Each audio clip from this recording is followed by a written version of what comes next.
watching CramerSez. Welcome. My name is Kramer. This is the CramerSez podcast. It's Tuesday, May 21st. We are getting back into it. It's been a while since I've done one of these. We did one last night. It wasn't my best. I didn't feel the energy, the angst, and so on, and so we're going to try again today. But welcome back to the show. Glad to be back. And today we'll be talking to the older millennial. We'll do that here in just a moment. If you haven't had the opportunity yet to get over to CramerSez and get yourself an account, CramerSez.com is a free speech platform. You can post what you want. You can say what you want. Nobody takes you down. People may complain. You may have arguments. You may have an interchange of ideas that you're not favorable with. That means people are bitching at you. But that's what it's all about. You're supposed to stand up and be able to take that stuff. If you can't hang, then don't go over there. CramerSez.com, free speech platform. Also, helping out the J6 defendants at CramerSez.shop. All the wares that we have there for sale. You buy them. We give 100% of the proceeds to the J6 defendants and their families. Up next, the older millennial will be talking about his Middle Class United. What is that? We'll be talking about that next.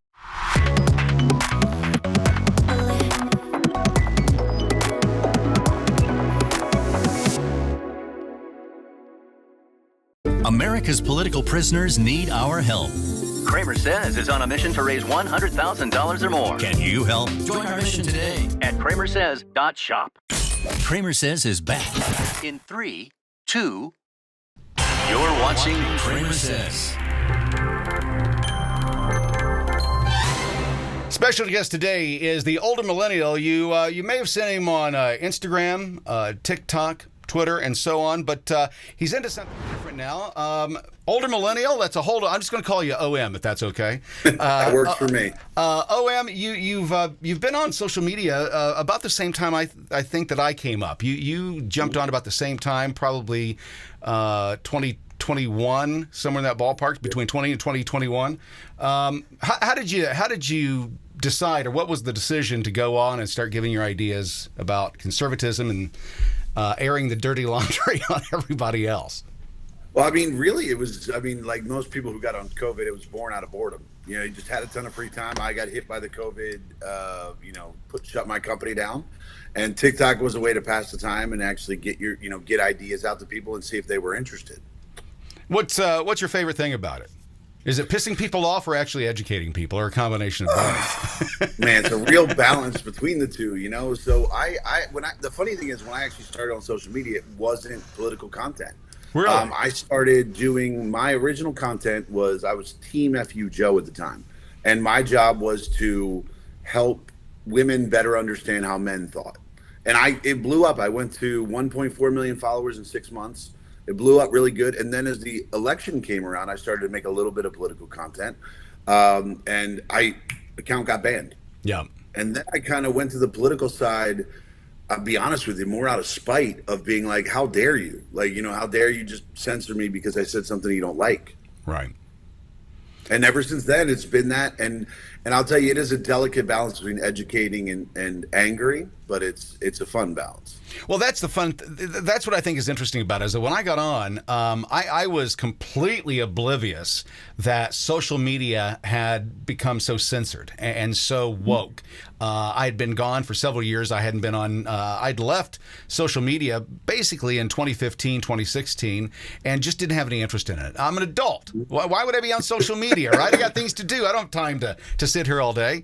And during COVID, same kind of thing happened. And it was interesting to me, same kind of meteoric rise. You take off overnight. You get picked up by somebody. It goes viral.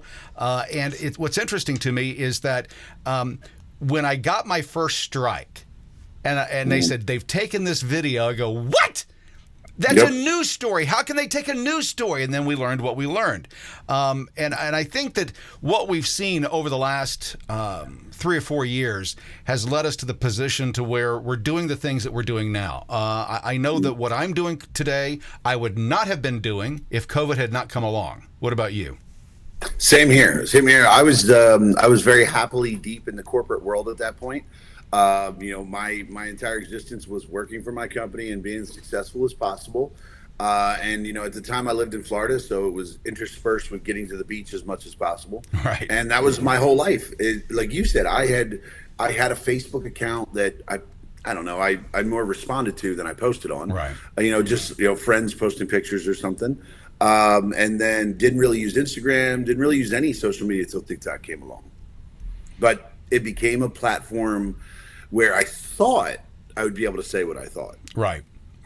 And it's interesting, isn't it, that they're pushing that now, that they're saying, hey, come back, guys. We're saving your First Amendment rights. We're the only thing that can preserve them. You can't let Congress take TikTok. We're the arbiters of free speech. Well, that's the thing is they didn't realize that their greatest advocates for the platform for being free speech are the people that they've been censoring so heavily. Right. Which I thought, and here, I'm against TikTok. I think it should be taken down immediately. I see it for what it is. Oh. People get upset about it. People go, well, I monetize on there. Well, okay, fine. But that doesn't change the fact that it's a Chinese-owned and Chinese-operated platform. They do what China says. There's no ands or for buts about it. That's why it's got to go, because it can manage. They can sway the ideas of a nation very quickly. If you look at what's happening right now with the Palestinian Gaza issue, right? Mm-hmm. I don't get into the conflicts. I don't know if you've recognized that about my content. No. I don't get into the conflicts, right? I talk about information that's really vital. This stuff where they get one side pitted against another side, that's nothing different than the playground. I call them the mean girls talking, bullshit about other mean girls, and the mean girls get in a fight. That's what's happening with all of this Gaza. I don't get into that. I look at how I'm getting fucked. Right, and how they're taking my tax dollars from me on a daily basis and giving it to somebody else for whatever reason. I don't see a place in the Constitution that says, you go work, we'll take 50% of what you make, and we're going to go give it to somebody else that we choose. I don't see that in there. Those are the battles that I fight. I couldn't give a shit about anything else that's going on. People call that shallow, and then I'm not an international man or whatever. But I worry about me first. I couldn't give a shit about anybody else. But I mean, that's a good example. Like if you read Jordan Peterson's book, where he talks about that, it's focusing on the things that matter to you and changing the things that matter to you. Right. And it's sure to some people who are maybe international citizens who, you got dual passports or something, those issues matter to them as their main focus. And that's what they should talk about. But everybody should be addressing the issues that are most important to them. That's why when people ask me, they're like, oh, do you want, Ron DeSantis to run for president? I said, no. Because locally, he's doing a great job. So he protects us from all the dumb shit our current president does. So it's like, no, I don't want him because my local issues are focused on Florida and what's happening in my local area. So let's talk about that. You've started this new initiative, the Middle Class United Project. Kind of explain that and what its birth was. Why did you guys do this, and what's the backstory on it? So it all arose out of a TikTok I made just over my morning coffee, where I was watching, some investment news, and they were talking about hedge funds, and the whole idea of a hedge fund was that, you take 100 rich people, they put $1 million in each, they have $100 million fund, and I was just thinking, I was like, that gives them so much power because when they choose to act, it actually doesn't only allow them to invest, it actually allows them to affect the market in whatever they're investing in, right? So think like the natural progression of GameStop, right? Where everybody wasn't united, wasn't able to act together, so they were only able to have so much effect. And I just thought, I was like, why don't we have a middle class version of that? Why don't we just have, instead of 100 people putting in $1 million, why don't we have 1 million people putting in 500? Right now you have a $500 million hedge fund, not technically a hedge fund because hedge funds, the regulations are set up, so that with the Accredited Investors Act, you can't actually create a hedge fund of middle class people. So we created a cooperative. So, and the wild thing was I came up with the idea over TikTok, made a TikTok about it, thought it would be a throwaway because I don't understand the Wall Street world. Right. So, and then everybody and their mother contacted me about it. Fund managers, lawyers, accountants. And through that, hundreds of people, I selected a group of 4 people to work with, all smart in the investment space or the law space. And we created the Middle Class United Cooperative, which basically allows us to do exactly that. $500 buy-in. We opened the first round to a maximum of 40,000 people, would have gave us, $20 million. And then we're actually able to, and the benefit is it's all very democratic. It's every single member can invest for more than 500. You can't invest for less than 500. So everybody has an equal vote, and they decide what we invest in. They decide what we spend the money on. And the last part that's really cool, that was really important to me, was with the profits. So it's not about making money. It's fun to make money. Don't get me wrong. I'm a capitalist through and through. But the idea is that 25% of the profits get disseminated amongst everyone equally, but then 50% of the profits go into what we call the Do Good Fund. And honestly, that's about doing whatever the members want to do.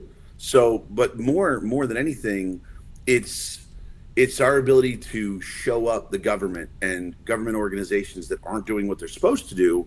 And we can do those things and say, see how easy it was for us to come together and just do it. It also works as a hedge fund as a hedge against Wall Street, being able to think they have the power to do things where we can be like, actually, we can fuck you right back. Right. Well, the GameStop issue, I think, put on full display, again, during COVID, displayed to the world how rigged the system is. And well, you see, they just did it again. I know, I saw that. Yeah, and that's the wild thing. It's like, and they did it so much quicker. It's a perfect example that the government is never going, as individuals, the government is never going to let us butt against the trend. They're never going to let us defeat what's going on. But together, that's a whole different story. Well, what I think is interesting is what you've shown, and if you don't mind, how much have you raised since you launched? So we started about a week ago. We're a little over 3 million right now. Okay. So we're at about I think we're about 6,700 members. So we're a little over 3 million raised, and we're just working towards. We want to get to at least 20,000 members, so at least 10 million, and that would allow us to actually start and actually have some effect. We don't want to start smaller than that, just because. Right. Then you're robbing Peter to pay Paul to make things happen. It's like you want to be a solid organization before you start. Well, one of the things I find interesting is that, and a buddy of mine jumped in on this. In fact, it's how I found out about it. I was over at sitting around a campfire having a couple drinks, and a buddy told me, he goes, "Hey, I ganged up with this older millennial guy on social media." I go, "What?" And so he told me the story about it, and that's how I caught on to it. My thought process is this: you see where the nation is going. Mm-hmm. And we've got to be in a position to where we can protect ourselves, but more importantly, is bringing people together. Do you see that as what you're doing currently as one of the first steps to make people see that we are the government? Yep. I mean, we are the authority. There's a new series that we're starting calling, I nullify the authority. I don't recognize your authority to do that. Just like I wouldn't recognize your authority to tell me to do something in a store. I don't have to recognize the government's as well if it oversteps. Is that kind of the approach that you guys are going to, is to set up a secondary or a parallel economy? Is that one of the drives, is to tell the government and the leftists that they don't have control any longer?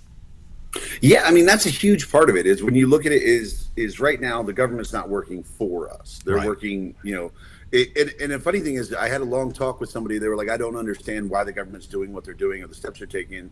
And I told them, I said, change your viewpoint, because what a lot of people are thinking of, like, okay, the government takes this action.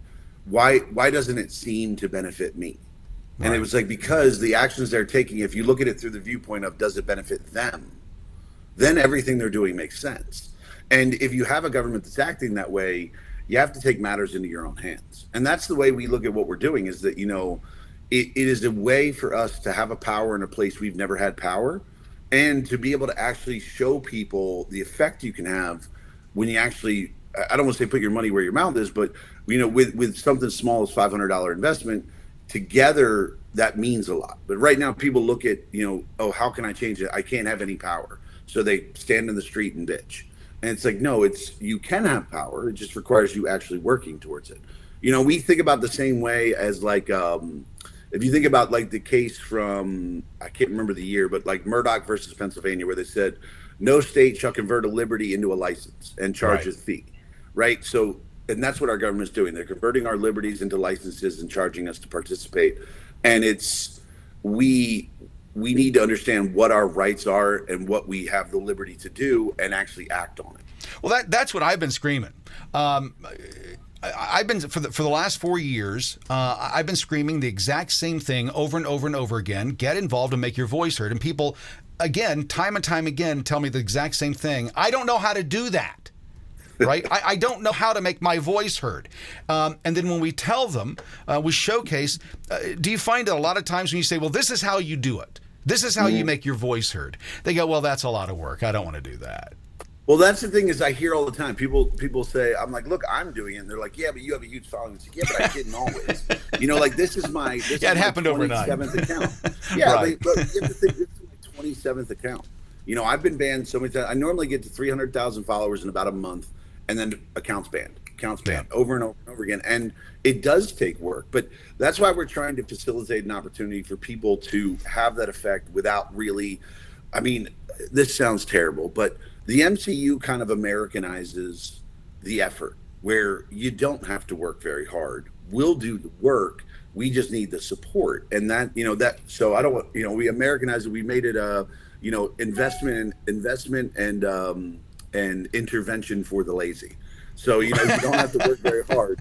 But the benefit is it led to a huge community. Like everybody who's in it is part of a Discord as well. Right. And the thing we're trying to get everybody to recognize in the Discord is that everybody has their specialties. Everybody has things they're really good at. And we want to utilize that for the benefit of the middle class. So what's the big picture? Where do you see it going? How do people divest down the road? I know that this is a money-making option or opportunity, as well as showcasing, bringing people together and freedom. But what's the long-term strategy and goal? So it actually isn't so much a money-making opportunity. Okay. Because you have to think, say we have 1 million members, right? If we made $1 million in a quarter, everybody's getting $1, right? So everybody's, it's not huge there. So you have to look at it is the Do Good Fund is the big thing, because I looked at the Do Good Fund basically as my legacy, as being able to look back and say, hey, every quarter we had $1 million to put towards this goal. And it could be anything. It could be creating scholarships for trade workers, creating scholarships for teachers, rebuilding a school, rebuilding a neighborhood, things like that, where we can, and we're going to log it. We're going to basically create a I Love Me book on our page where you can look back and see all the great things you've done with just your $500 investment. So now obviously there are more aggressive things we want to get into in the future. There's only so many ways you can word that without running afoul of the SEC. So but there are more things we want to get involved in. Like I said, we see this as the next evolution of the GameStop movement, where they were able to come together, but the thing that really limited them is they weren't actually allowed to talk. Like that's what people forget about the GameStop movement is even with Roaring Kitty and everything, he couldn't tell anybody what to do. He couldn't recommend they do anything. He could just say, I like this. Maybe, he couldn't even say, maybe you should do this. Right. He could just say, I liked it. But with this, we can actually all talk. We can actually all get together and say, fuck this person in particular, and actually go. Well, it's more of a strategic approach than what we've seen here, and it's one of the first things I got to tell you. It's one of the first things I've seen conservatives do that's a move in the right direction that is taking control back. One of the things that we're doing here with CramerSez is launching what we call the Truth Initiative. Completely different a look at the way of doing the news. And so we're all looking at different opportunities and saying, hey, listen, this is what we do really good here. Here's where we can make an impact. And I don't know about you, but I'm tired of having lies shoved down my throat and being silenced for telling the truth. Yep. Well, it isn't so much the lies being shoved down our throat. It's the fact that even when you come with receipts and you come with facts to dispute it, you're, instead of being argued against, because I'll argue against anyone. Right. But it's the not being allowed to say it that bothers me. Right. Like if you want to refute my point, awesome. Let's refute it. Let's argue.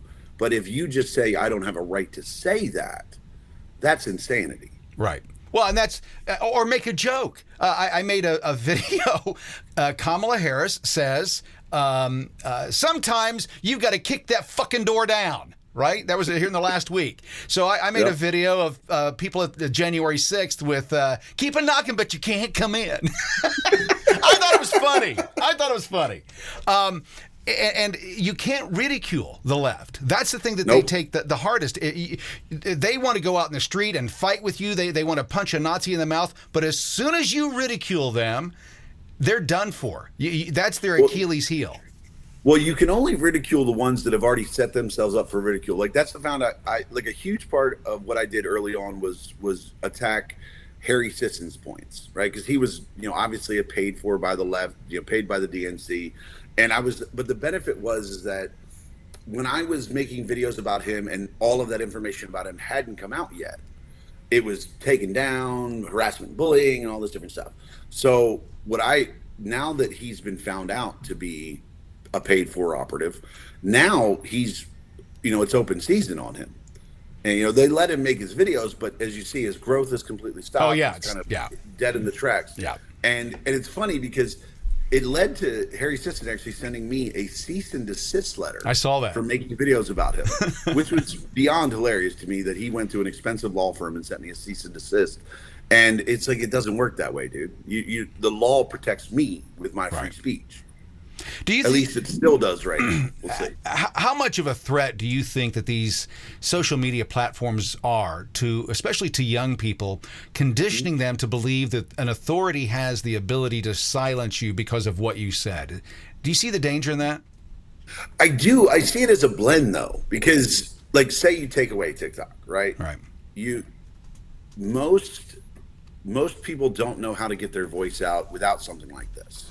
Right. So that's the benefit I see to TikTok. Whereas is it censored against conservatives? Is it stopping free speech that they don't want to hear? Yes. But I think if you took it away, you'd be falling back to social media platforms that are completely controlled. Because like people always say, well, China's stealing your data. China's stealing your info. And at the end of the day, everybody's stealing our info. Right. So, and do I trust China with my info? Probably about the same as much as I trust our U.S. government with my info.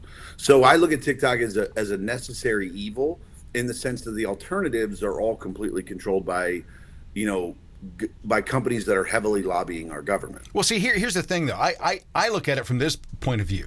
I assume they're all doing it, right? Yeah. And I assume that my government is in bed with all of them. I don't think that there's any difference between the CIA and the FBI and the NSA being involved with what was going on at Twitter any differently than I think that they're involved with TikTok or Instagram or Facebook. I think that they're embedded everywhere. I think it'd be childish not to think that if it worked at Twitter, why wouldn't they do it everywhere else? Well, we found out that they did do that. And it's, the reason I would say that TikTok might be different, though, is that they don't have a good example. They haven't moved to ban any other platforms, right? The only reason why you would move to ban TikTok as a government is that they're not giving you the same access and control that the other platforms are. That's not true. Right? That's not true. Well, you have to look like Facebook is doing exactly what TikTok's doing, just as an American company, as far as data and influence. And I mean, I disagree. I've had 100. I'm on my 115th account on TikTok. Jesus. 115th.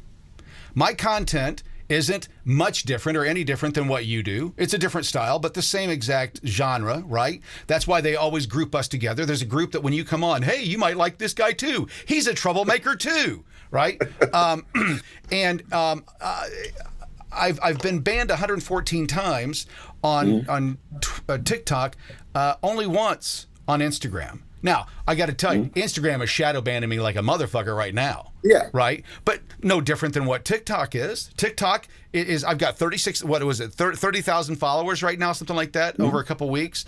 And my videos get 300 views, 115 views. I'm viral. I've always been viral. So when I'm not going viral, when you're not going viral, there's a reason for that. It's artificially being held back. And so that's the problem that I have, is that if you can't get your voice out, oh yeah, you've got an account, they let you talk, right? But nobody sees it, then what's the difference? That's like, hey, you can say anything you want down this little cave down at the bottom of the street, but you'll never be seen on Main Street, ever. And that's the problem that I have. That's why they can create a narrative. I mean, think about how fast it would go right now if TikTok decided, or any of the social media platforms decided that they were going to allow a story to blow up, right? And poor kid gets shot here, or gets run over here, or there's a barricade that they were blocking a bridge for the Palestinians, or this or that group or whatever, and somebody blew through it with a truck, and now they're going to go national, and it's a day of rage. That's what I see those platforms being used as, is they can drive a megaphone message across a nation and fire it up instantly. And listen, it's bad enough that Facebook and those can do that, but a foreign nation having that capability in the United States, it's too dangerous. See, I look at it. I look at it as I look at my background is I worked in the intelligence community in the Army for a decade, and then got out. I've been in the civilian world since. But my thought process when I look at it as foreign governments is the greatest danger. The greatest danger I see to the American way of life comes from within. Yep. Like I don't like, and so do I see China as an adversary? Absolutely. There are foreign adversaries, obviously, that are against the way we do our life. But I look at it as if I had the choice between whether or not I want the U.S. government to have the ability to regulate things through their social media platforms, we'll call it their social media platforms, or China to manipulate through their social media platforms. If I'm being honest, only one of those has the ability to fuck me on a daily basis, and that's the U.S. government platforms. And like I said, I'm not in favor of China in any way. I look at it as, yes, they are obviously trying to control the narrative and put out what they want, but, and this is coming from somebody, again, I've not been banned to your extent, like your epic level mega banned. But I mean, having been banned so many times myself and having to rebuild my platform over and over again is I see it as the opportunity for audience is much higher on TikTok. So the times you're going to get in trouble are going to be much higher. And it obviously, but the thing that people don't recognize too, the censors on TikTok, most of them are US based. Those are Americans working for companies like Cognizant, doing, the same moderation they're doing for Facebook, the same moderation they're doing for Instagram. These are American blue-haired liberals that just have a problem with what I'm saying. Well, but there's no different. They're the domestic enemies that our founding fathers warned us about. They're the people that would go forward and say, hey, listen, I swear on a stack of Bibles that I'll uphold, all of your constitutional rights except for these. These I have a problem with. And so, I said it the other day, you're a traitor to this nation. If you took an oath of office and then you walk out and say, I'm going to fight with all my might against the Second Amendment, you're a traitor to the nation. You cannot swear an oath to the Constitution and then go work against parts of it to say that you don't agree with it. Well, nowadays, the First Amendment basically says you have free-ish speech. Right. Like you don't have free speech, you have free-ish. Yeah. And that's the thing that bothers me, because like I don't believe in a thing like hate speech. Like I don't think hate speech is. I think if you want to say something like, here's the thing: the First Amendment only applies to speech you disagree with. Yep. Like that's it. Because if it wasn't about speech you disagree with, you wouldn't need the First Amendment. Right. It's only about speech you disagree with. Because if you say something I agree with, who cares? And that's what people don't recognize. And like I said, here's my thing is that the only reason I'm for TikTok staying around is under the sense of, if you take it away, what's the alternative? Right? The alternative what was there before? Zuckerberg controlled. Exactly. But what was there before was, like, we all remember the media before TikTok. It was controlled by what the government told Twitter to do. It was controlled by what the government told Facebook and Meta and all them and Google to do. And yeah, sure, we TikTok is an imperfect solution, but without it, we just fall back on now we have to argue with Meta and Google, and and luckily Elon has done a good job of democratizing it a little bit, but his platform is very limited in the way that people take in information today. We don't take in information by text, by words. Right. We take in information by video, and I'm fully in favor of Elon bringing back Vine and making it an actual free speech platform. But until he does that, I mean, I wouldn't like the taking away of TikTok, just for the sense of there are no better alternatives. Well, they've tried, and they've been slapped down every time. There were several that came up during COVID, and Slide was one of them, I think, something like that. And it came and gone. You've got what's Clapper? I don't even know if it's still around. It had some problems. No, Clapper's still around. It's just the platform design. Like basically, you just have to mimic TikTok. Right. Yeah. And that's what we did in ours. When we built out our model for what we wanted to do. It's interesting. If you go to CramerSez.app, I think it's CramerSez.app, or the CramerSezApp.com. That's what it is. CramerSezApp.com. You can see what we laid out there, and what we thought was important. And so ours has a web browser included. It has you can exchange money in the app. It doesn't cost you anything to transfer funds back and forth between users on the app. And so was a lot of new ways. In fact, it was interesting. We modeled out our system, and about 3 months later, Musk came out and said that he was thinking about delivering an everything app. And it's very similar to what we've laid out. Let's talk about what you're doing on social media. Do you see this next 4 or 5 months as being fairly dangerous in the United States, or do you think that a lot of what you see is fear porn and that it's going to be status quo after 2024? So weirdly enough, I think it's kind of a blend. I look at it as if the Democrats are able to get their way, yes, I see it continually going down because, if they're able to exercise the control they want to, because you have to think everything they've done so far has been with the worry of another election, right? A worry about we need to reelect Biden. And if it goes into a second term like this, I mean, all those controls are off, right? They have nothing to fight for now. Now they're like, okay, Biden's going to be too old to run again. Trump's not going to run again. So we can do whatever the hell we want, right? And that's what worries me. Now it is definitely a little bit of a fear porn. People, on both sides, people on the right are saying, "Oh my God, Biden is going to take us into be a socialist dictatorship," and you have people on the left that are like, "Trump's going to bring us into World War III and all this." And and for me, it just became a simple question of, like, this is the first time I think since Grover Cleveland where we could say, "I got 4 years of Trump, I got 4 years of Biden. Which do I want to live in again?" And if you frame it that way, the decision is such an easy decision. But I really hate the people who are like, well, America will have a revolution. No, we won't. No, we will not. There's like, I was in special operations in the Army. I know some bad dudes that would do some bad things if we needed to. And that is such a tiny fraction of the American people.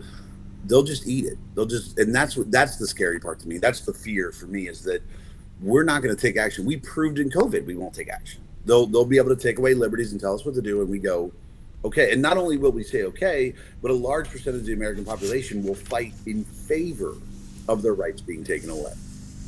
Like, I mean, we did it after 9/11 with the Patriot Act. We did it with COVID, bowing to everything they wanted to do, and we just. But don't you think there's enough of us that have really woken up and looked at it seriously? And I'm talking this last cycle of elections had the biggest influx of former military running for office ever, because they see the writing on the wall. Well, they see what's happening with the military, that the military is weakened across the board.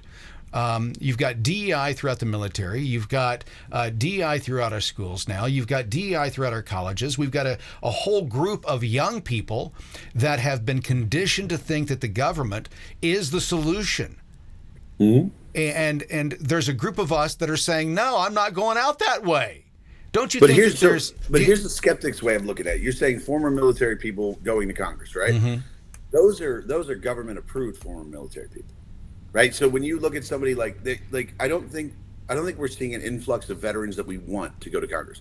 I think we're seeing an influx of veterans that the government has chosen to be allowed to run because they fit the narrative. You look at somebody like Dan Crenshaw, came from the Navy SEAL background, came from the pipe hitter background, and he's fallen right in line. Well, that's because he's got a girlfriend. I'm serious. He's captured.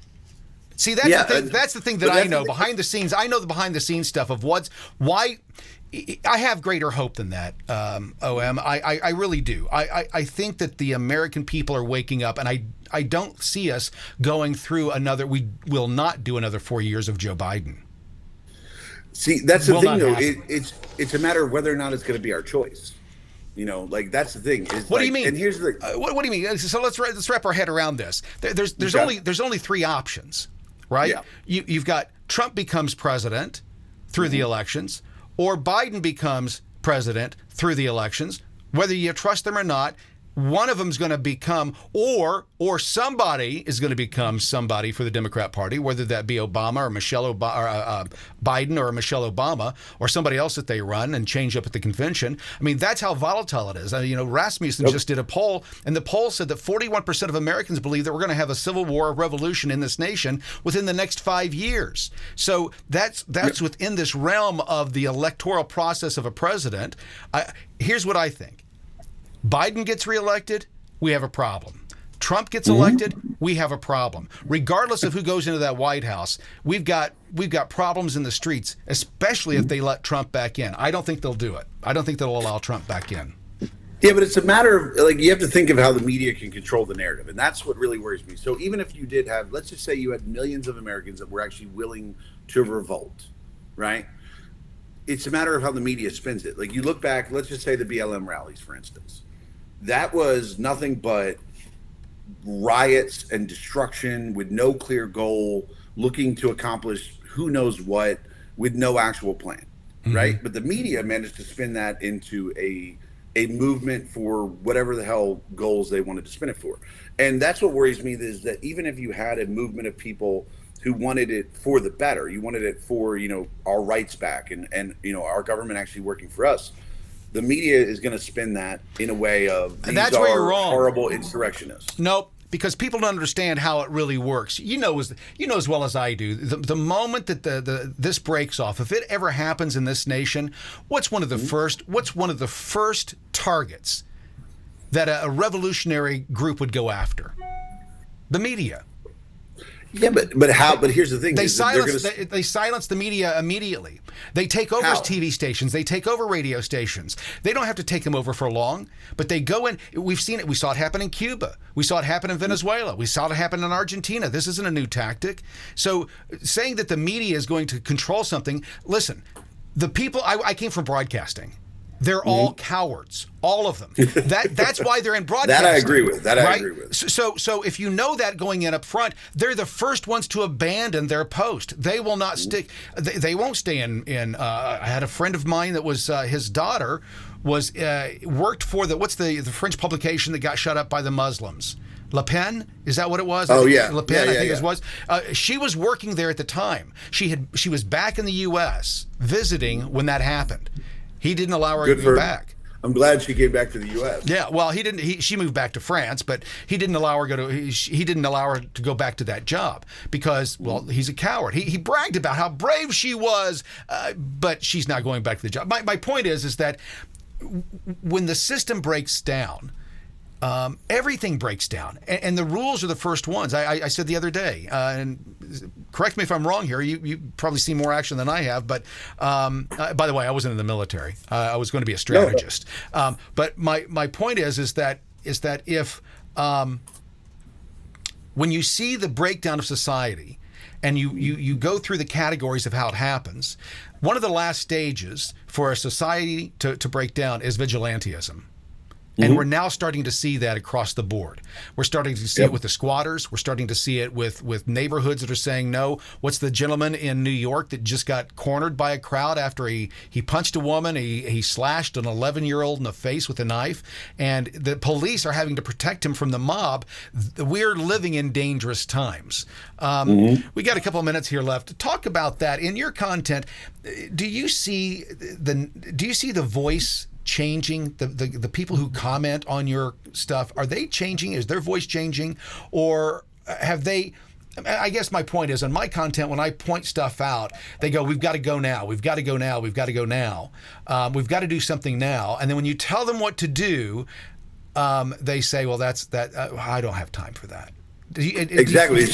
So that I think we're in the age of where people think words have all the control.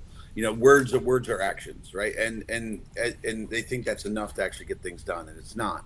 But there have been changes. I will say, as somebody who did political content leading into the prior election and leading into this election, I can tell you that the sentiment among people has changed. It's like a good example, in the original, when I used to make videos with Harry Sisson, for example, his comment section used to be filled with, in the first election, his comment section was filled with people being like, "You're right. I support what you're saying. Go Biden." Now his comment sections are proving him wrong. It's nothing but fact checks against everything he said. Right. And I think that people are waking up to the idea that the people that are telling you things without receipts, that's not believable anymore. And that's where I look at it as I look at Trump as both a boon and a crush to normal media, because yes, he will call them out on their bullshit, but people will watch normal media because they're covering him. Right. So he's both for them. But I see the sentiment is changing to a point where I would hope that people are finally getting fed up.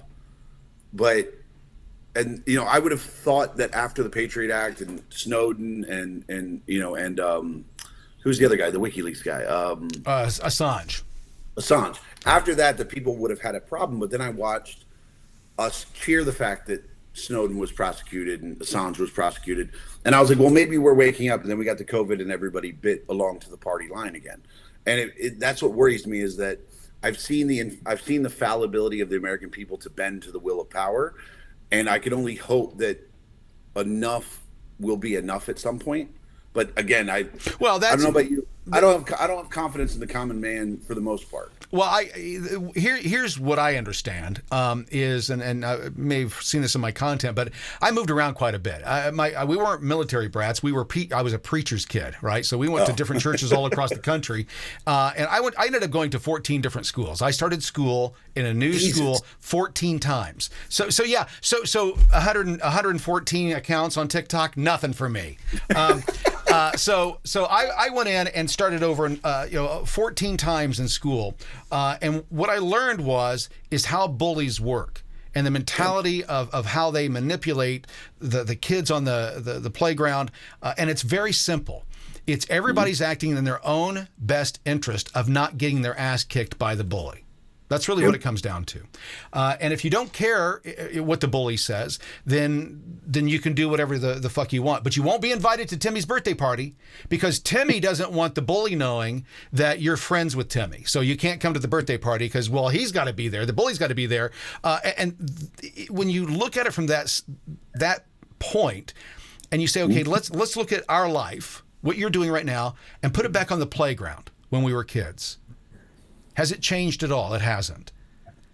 Yeah, but to go along with what you said, the whole idea is feeling inclusion, of feeling like you're part of a larger group. Right. And I think that the important thing we have to do is make sure that the people who think like we do, who recognize that our liberties are being trampled, that there is a larger group that they can be a part of. And I think it's only grown over time. It's only grown in the last 3 years. Well, I think that they felt that they're alone. They think that what they're thinking is that, oh, well, this is crazy. Nobody else thinks like I think. And then you go, well, no, I think that way. The challenge that we've had so far is that when you get a group of people together, it's interesting when you use the number, 30, 40,000 followers, 30, 40,000 people in your group. I worked in an organization where we would have meetings with 30 to 40 department heads. And it was chaos. Right? I can't imagine that, at times 1,000. But that's one of the things that I think that we're battling right now, especially within conservative politics, is that if our guy isn't perfect, we've got to push him off to the side and look for the perfect person. And I'm tired of that mentality. There are people that are perfect for the job. They're not perfect people, but they're perfect for the job. They're able to get the job done. And I think that hopefully that people wake up to that. But going back to your hitting the point of us joining together. If we stop looking for the perfect and we start following the examples of our founding fathers, that they didn't ask permission to do what they needed to do. Free men don't ask permission. They just don't. And if we're going to stand up to what I expect will happen between now and this fall, it's in the community. It's not in D.C. Would you agree? D.C. for me is dead. It has no authority. No. Nobody is actually, the only people paying attention to what's happening in D.C. or even caring about what the people in D.C. are saying is D.C. Like I said, I said earlier that I love having Ron DeSantis as my governor because that means the negative things that are coming out of D.C. don't affect me. Right? It allows me to have a certain, distance from that. And like you were saying, the same way, it's like, people need to. I think people are recognizing that, like you said, you don't ask permission to exercise liberty. Right. And if you're a person who feels they need to ask permission, you're in the wrong community, right? You're definitely in the wrong country. Yeah.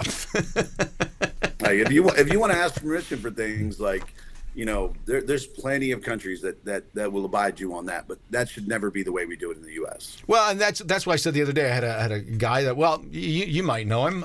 He's a former TikTok guy. I was talking to him the other day. I'm not going to say his name, but he's a police officer, and he made the comment. He goes, I said I carry wherever I go, and he goes, well, because former federal, and he says I've got a document that says that I can carry wherever I go because I'm a sheriff. I can carry wherever I go, and I go, I've got one of those too. He goes, no, you don't. Constitution. Yeah, I do. Yeah, 1776. I don't know what you're talking about here. No. So let me ask you this. So where do you see us in another, 5 years?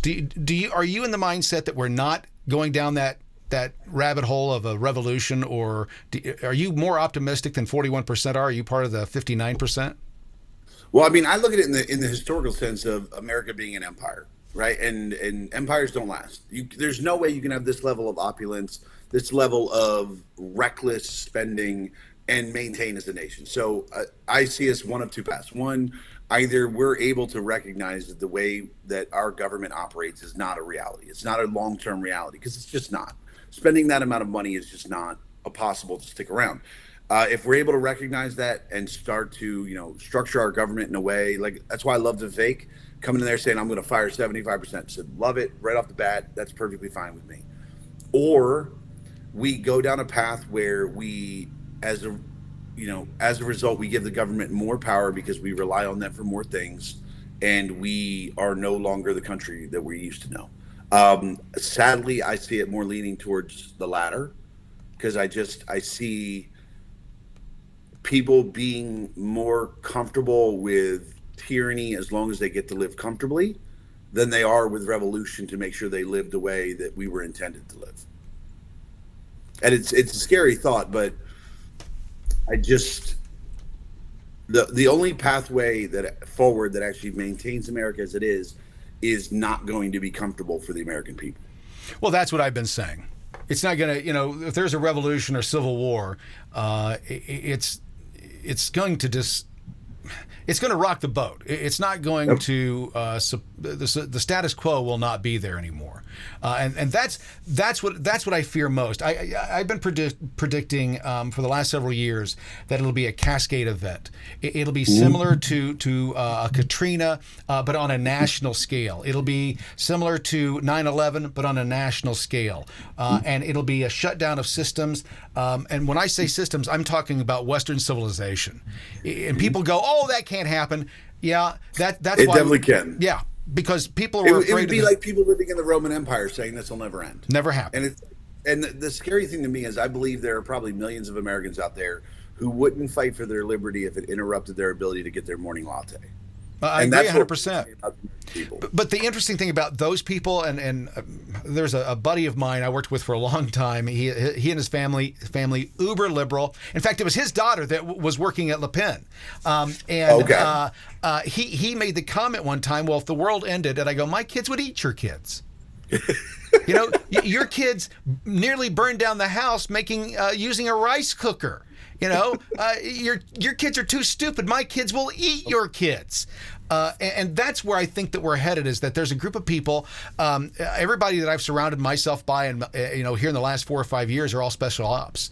I mean, they're all pipe hitters. I am not stupid, right? If I see it going a specific way, I got to align and ally with those people who know how to survive in that existence, and at least get me prepared for what I need to do in the first 6 weeks, right? Because that's the most important period, is that Katrina was, more people died waiting than died from the storm. Yep. And that's the thing I've told people. I'm like, they're like, well, you have guns and stuff, but you have stored resources. I said, no, I have enough guns that I just need to know where liberals have stored resources. Yep. Yep.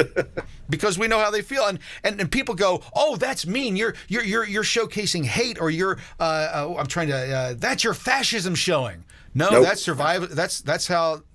Right now, if you go to the places on the planet that there's no police, there's no law, there's no authority, there's a strong man in that area that controls it. And that's what I've tried to explain to people as somebody who's been to many, many third world countries. I know what the world is like without police enforcement. I know what the world is like without the protective arm of the government saying we're going to prevent these things from happening to you. And you're exactly right. It's a strong man is in charge. And that's true of any space. And you can look at even governments is they get backfilled by strong people. And you can only hope that the strong person has the betterment of the other people in mind, but generally they don't. It's like, I'll tell you what I'm not going to do is I'm not going to suddenly become benevolent because I need to exercise power, and nobody else is either. Right. And that's why I say everybody does what's in their best interest. And if their best interest is being kind to the people because the people will revolt and kill them, then that's what they'll do. And if they find that the people will keep taking it and keep taking it and keep taking it, then they'll give it to them. And they'll make them bend over backwards and take a knee and call them by their professional pronouns or whatever they want to call. I mean, that's how crazy it's gotten. And that's where I refuse to back down. Right. I'm not going to do that bullshit. I'm not demanding that you call me anything. Therefore, you don't have any more authority than I have. And that's why I try to liken government to your next door neighbor. Right. We are governed by ourselves. The government is ours. It belongs to us. It doesn't belong to them. They don't have the authority. Well, if you try and come against us and we'll find you guilty and we'll really. I've got a document that says it's my responsibility to overthrow you.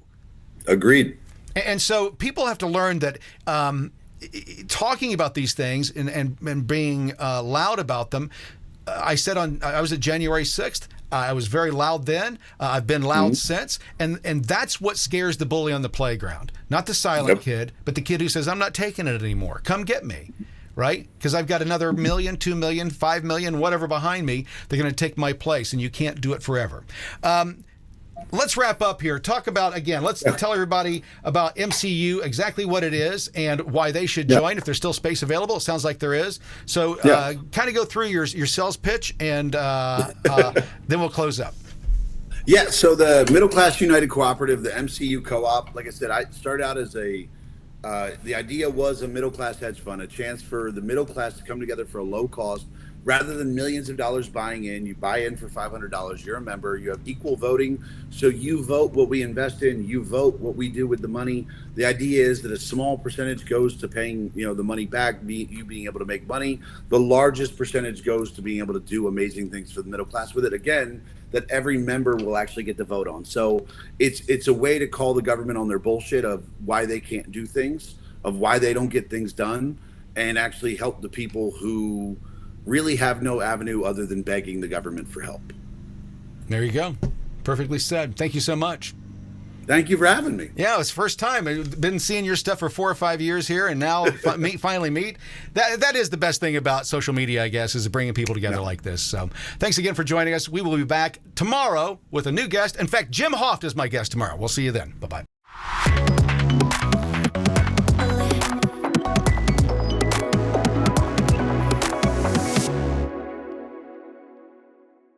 America's political prisoners need our help. CramerSez is on a mission to raise $100,000 or more. Can you help? Join our mission today at CramerSez.shop. CramerSez is back in 3, 2,